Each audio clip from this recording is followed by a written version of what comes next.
Hello, this is Aspen. I'm going to give you a brief sort of overview of the functionality that I've created, and then later on I'm going to do a brief little gameplay demo so you get the chance to actually experience this level as you're seeing it. So the first feature I'm going to explain to you is my debug triggers here, which you'll see if you look in game view, look like these weird cubes that are floating in the sky. The cube piece is just for debugging, but the functionality is actually this big green box, the trigger box here. Unity works with a lot of on-trigger enter and on-trigger exit functions, meaning that when the player gets to a certain area, they are experiencing something specific.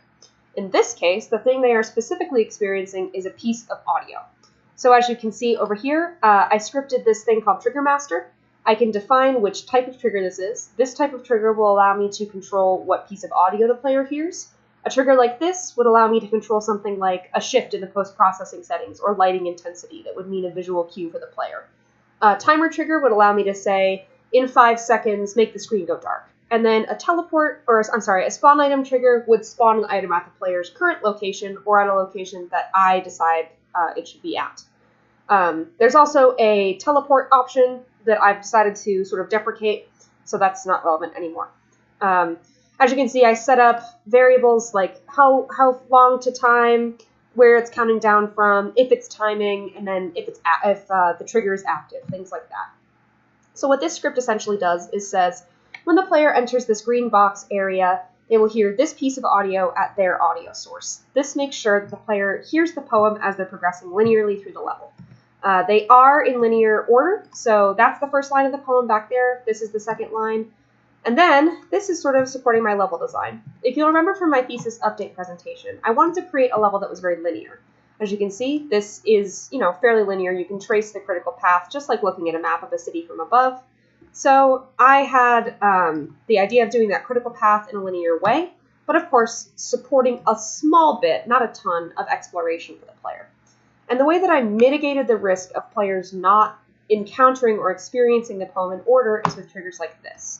I chose to use the on-trigger enter and on-trigger exit system because it's incredibly dynamic. I can control the actual size of the trigger box. So, if the player chooses to go down this side street, say, they'll still run into this trigger as soon as they leave, as soon as they exit. If they choose to go down this side street, they will encounter it somewhere as they're walking. And once again, I did the math and timed it out so that wherever you encounter this trigger, by the time you hit the next one, which is down here, your audio is done. You're ready to hear the next piece of audio. So that is a wrap on my audio trigger system and how I'm using that to help support my linear flow in my level. The next small system that I scripted in order to make my level work is the streetlight system. If you'll remember from my presentation, I wanted to preserve the aspect of T.S. Eliot's poem that is basically a dialogue between these weird sentient street lamps and the player. Part of the reason that I chose this asset pack, interestingly enough, was actually because of the street lamps. It's pretty tough to find modern street lamps that are romanticized and recognizable in the same way that old, antiquated street lamps like these ones are. That's part of the reason that I decided to set it in a Victorian city rather than a modern city. So if you'll notice, on these street lamps, there's a script called Light Dimmer, and then if I find my player over here, among my many roads, I can show you how that is being controlled. There we go. So the player has a script on it called Lamp Detector. The lamp detector also works with an on-trigger enter function. So as you can see, there's this big green sphere around the light. When the player enters that big green sphere, they trigger an event in this script that's on the light called Dim Now. When Dim Now is active, the light's intensity gets reduced. As you can maybe remember from my presentation, I wanted to use the street lamps as protective checkpoints, but keep driving the player forward by making the light that the street lamps give ephemeral. It's not permanent. You can't stay there and be safe forever. So here we go. That's the street lamp. When the player enters this trigger, the light dims and does not come back on. When this variable is true, the light is unusable. Using it this way gives me the power to basically manipulate whether lights are usable or not. I can dynamically change the intensity of these lights here in the editor or during runtime if I want to. I can trigger this event either from the player or from this street lamp. And then once the light is unusable, it is unusable and stuck that way forever. So that is an example of how I am doing the street lamp checkpoints system. So another really important component of my level is the visuals. I mentioned in my video that I wanted to sort of play with mechanics like sanity and insanity. When the player is in the dark, they feel and experience more stimuli that will make them feel like they're going crazy, and then when they're in the light, those things sort of fade away. So with that in mind, I decided to use post-processing volumes to manipulate a lot of the light and color settings in my levels dynamically. I came up with a system that's pretty similar to how I'm doing my audio triggers. I'm doing visual triggers this way as well. And the idea is when the player encounters a visual trigger that will be associated with a certain line of the poem, their post-process settings will shift. For instance, T.S. Eliot mentions the ocean a lot in the stanza that is 1:30. And so maybe the post-processing will shift to be more blue in that time, or shift kind of dynamically between blue and white and green to give the player sort of a sense that they're underwater.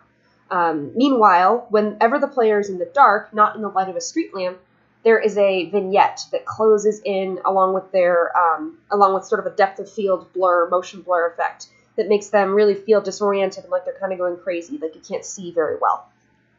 So I scripted functionality to control both the settings of the bloom as well as the color tone mapping, and then of course the vignette itself as well.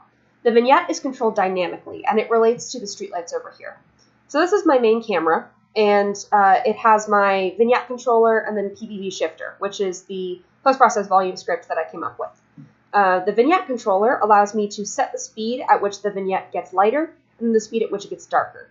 This is the speed that when the player's in the dark, the vignette closes in closer around them. The get lighter speed is when they walk into the light of a street lamp, how fast that vignette will dissipate away until the street lamp becomes unusable, and then it will shrink back in again. This post-process shifter down here is, it can dynamically control what the settings of the bloom color are in this game. So if you look in my game view now, you can see there's not much bloom on here at all. If I enter play mode, and then run through the streets here, along the reaches of the street, held to near in the street lunar lamp, synthesis. if I hit these keys, I can dynamically control how much of what primary color is in the bloom settings. So I can make, this lovely purple color. I can then reduce it back to red. I can then take that red and make it closer to white. And then that allows me to create these sort of more emotional moments that I'm looking to create. There's a little demo of the street lamp system working. As you can see, the light, or the vignette, fades out as I'm going.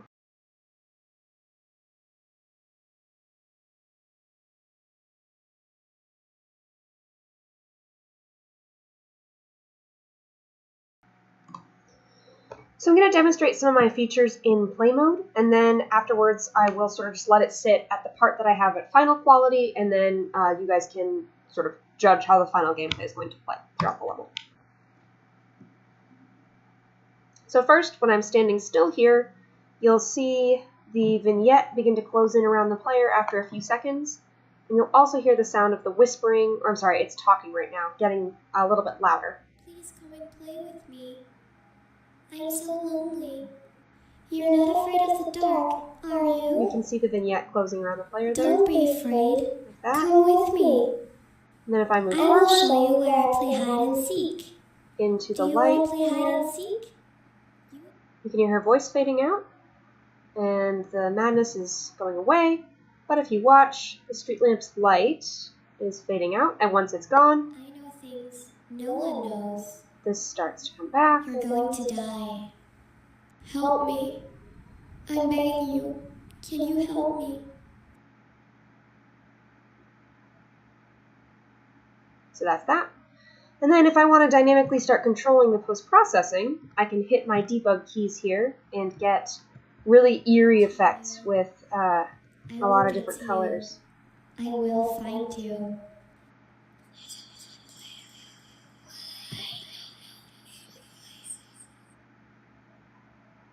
So there, now it's clear again. And if I want to go more sinister, I can set it to a heavy red.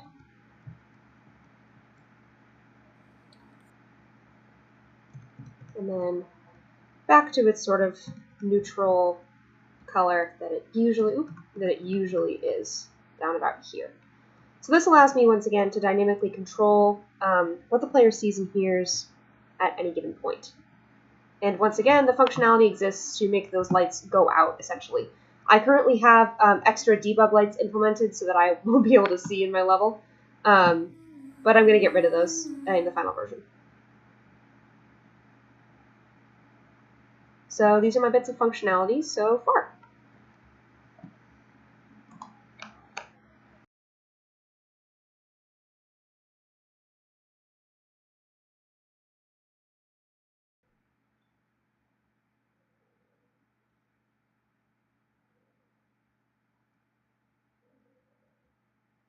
Please come and play with me. I'm so lonely. You're not afraid of the dark, are you? Don't be afraid. Come with me. I will show you where I play. 1:30. The street lamp sputtered.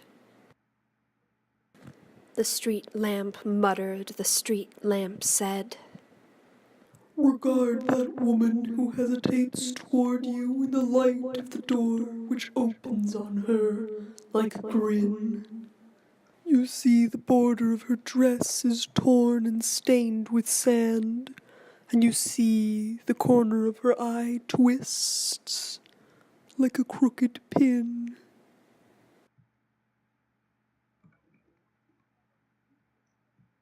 Hurry. Go home. The memory throws up high and dry a crowd of twisted things.